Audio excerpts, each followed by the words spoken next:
Hey history buffs and gamers, welcome back to Historical Gaming. I'm the Fit Historian, and today we're diving into the fascinating history of female gamers and their incredible rise within the gaming industry. From the early pioneers to the challenges brought by events like Gamergate, the narrative of women in gaming is rich and multifaceted. We're also going to be working on my Frost and Fairy Star Path and Disney Dreamlight Valley because I am massively behind and I need to get caught up ASAP so that I can get those bonus items before the event ends. So go ahead, grab your controllers and a cup of coffee, and let's get started.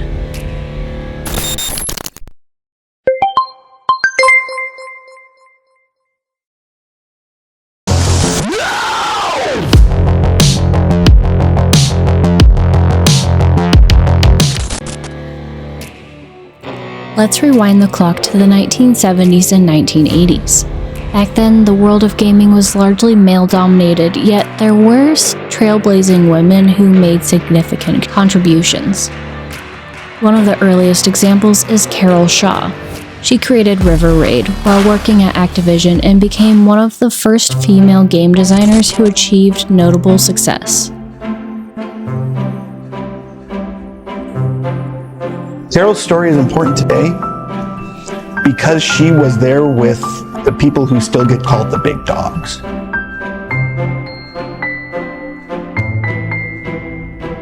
She was there at the moment when the big bang of what the modern gaming industry was happened. And she was their equal and in many ways better. Carol Shaw is one of the first, if not the first, female video game designers and programmers. Carol was known as the Wizard of the 6502. It was the processor that made the 2600 possible. You had 1/1,000,000th of an iPhone's worth of power. And Carol certainly got that more than anyone. She understood how to wring all of the power out of it. She was a brilliant coder and mathematician, and she was female. She didn't realize at the time what an inspiring and unique combination that was. Another pivotal figure was Donna Bailey, who co-created Centipede in 1980. I'm Donna Bailey, and I was the software developer, software engineer on Centipede. I don't know what the creator really is. I always felt that I was a programmer. It feels weird to say that I was a pioneer, but I guess I was a pioneer. I was living in Santa Barbara, and I had a best friend who owned a record store, so the Pretenders had their first album, but there was one track that I really grew to like it, and the title is Space Invaders, and I tapped him on the arm and said, "What is the Space Invaders?" And he said, "Space Invaders is this amazing video game." And I said, "What is a video game?" So he picked me up and drove me down to the grass shack. My friend Phil gave me a quarter. I put the quarter in and things started moving, and I got killed 3 times. Bam, bam, bam. I couldn't tell what to do. I couldn't tell what I was. But what I could see was that the display on Space Invaders looked a lot like the display that I worked with at GM on the Cadillac. So I thought, I don't want to program for GM anymore. I want to program for Atari. Discover a world beyond your wildest dreams. Discover Atari. I knew that I wasn't nearly as technically experienced as many of the guys that I worked with, but I knew that I was one of maybe a handful of women in America who had assembly language experience at all, and I felt like that made me one of the most qualified women in America to be hired by Atari to try to make a game. This game not only became a classic arcade title, but also featured one of the first female protagonists in gaming. Women like Carol and Donna laid a vital groundwork, proving that gaming isn't just a boys' club.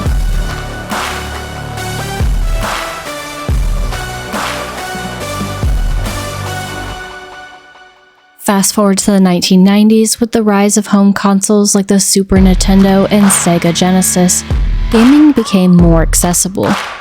The era also saw the introduction of family-friendly titles, which attracted a more diverse audience.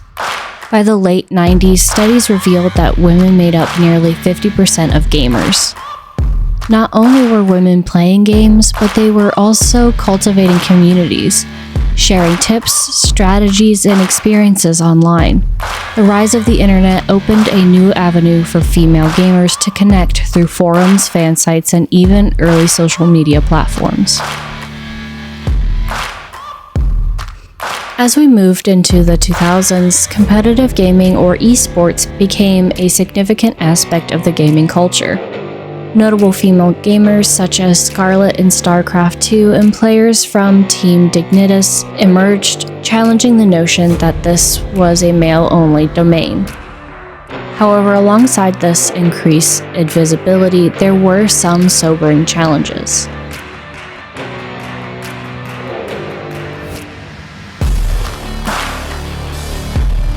One pivotal moment was the Gamergate controversy in 2014.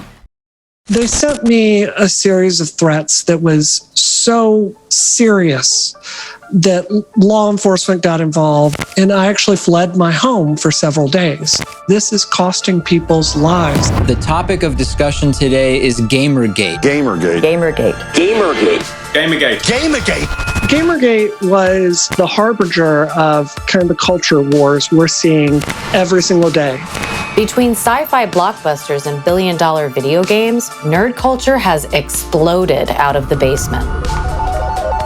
And thanks to social media, the barriers between culture and fandom have shattered. This can lead to a deeper connection with the content we consume, but it comes with a cost.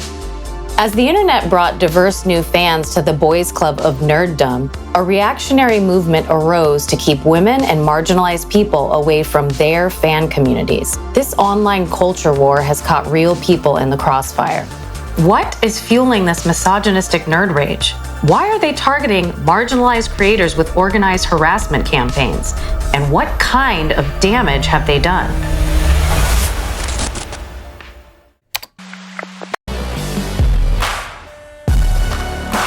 What started as a discussion about ethics in gaming journalism quickly spiraled into a toxic campaign that targeted several women in the gaming industry, including Anita Sarkeesian and Brianna Wu.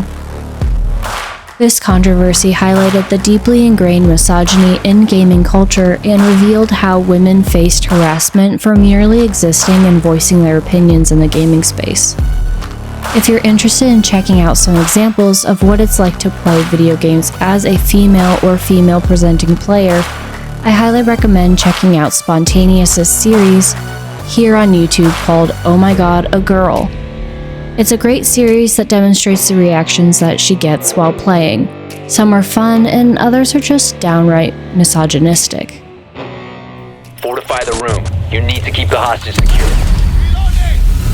What the fuck was that? Shut the fuck up. Do me a favor, leave this lobby. Shouldn't even be on here. Oh, really? Yeah, real. Why are you still here? Can you do me a favor and give me a poppy bagel with the extra cream, please? Ma'am, miss? Not like us. Oh, after you teen killed me twice, I don't think so. Swapping match! I'm a homosexual, so I do not care for the opinions of women. That's a woman. I thought it was just a 12-year-old. We need your bitch ass to win. Like right by the garage door. Is that a grill? No, I don't know what a grill is. The girl! Everybody freak out! Oh my god, it's a girl! Oh my god, Thoticus Maximus, he's talking to you. You shouldn't be playing this game. This game is a boy game. Oh. You're a girl game. Alright. I'll make sure to link her channel below in the description for you to check out. The aftermath of Gamergate divided the gaming community. While it sparked discussions about ethics in journalism and harassment, it also mobilized many gamers to advocate for better representation and equality. Organizations began developing policies to combat harassment in gaming spaces and promote safe environments for all players. The impact of these challenges didn't deter women. Instead, many began to take prominent roles in game development.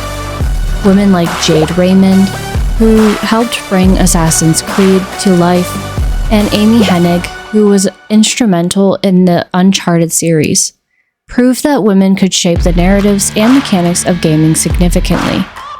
Simultaneously, the industry began to recognize the importance of representation.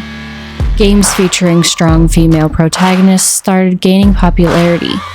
Characters like Aloy from Horizon Zero Dawn and Ellie's journey in The Last of Us not only resonated with players, but also marked a cultural shift towards inclusivity and diverse storytelling.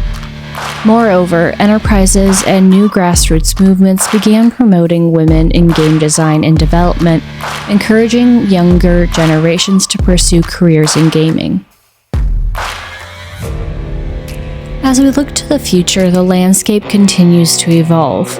Initiatives such as Women in Games and various mentorship programs are paving the way for a more equitable industry. Female representation is now seen not only in gaming communities but also in competitive teams, streaming platforms, and game development studios. The increasing visibility of women in gaming is inspiring a new generation. Young girls are now given the opportunity to envision a career in gaming, whether as a developer, designer, streamer, or a professional gamer. Thanks for tuning in to this historical gaming journey. The rise of female gamers through trials and triumphs is not just a chapter in gaming history, it's an ongoing story. If you enjoyed this deep dive, hit that like button and don't forget to subscribe for more engaging stories from gaming history.